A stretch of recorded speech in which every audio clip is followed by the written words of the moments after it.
வணக்கம். Irritable Powell syndrome இருக்கிறவங்க பார்த்தீங்கன்னா, என்னென்ன விஷயங்கள செய்யக்கூடாது அப்படின்னு நான் சொல்றேன். பொதுவா இந்த மது பழக்கம் இருக்கிறவங்க பார்த்தீங்கன்னா, அவங்களுக்கு ஆல்ரெடி அந்த ப்ராப்ளம் இருந்துட்டு இருந்ததுன்னா, இன்னும் அத அதிகப்படுத்தக்கூடிய வேலைய தான் செய்யும். அடுத்து கார்பனேட்டட் ட்ரிங்க்ஸு, எண்ணெயில பொரித்த உணவுகள், பரோட்டா, பூரி, அப்புறமா ஜங்க் ஃபுட்டு இது எல்லாத்தையுமே அவாய்ட் பண்ணணும்.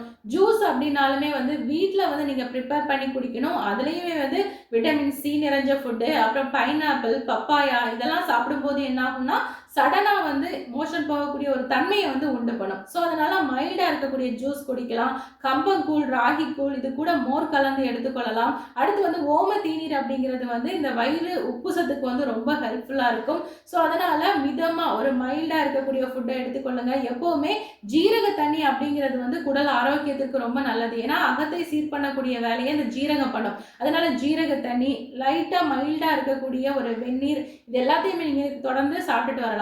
மதியம் சாப்பாடு கூட பாத்தீங்கன்னா ஒரு பருப்பு சாதம், அடுத்து தயிர் சாதம் இந்த மாதிரி இருக்கக்கூடிய சாப்பாடு நீங்க சாப்பிடலாம். இது கூட காரம் முக்கியமா இந்த பச்சை மிளகா அப்படிங்கிறது டோட்டலா அவாய்ட் பண்ணணும்.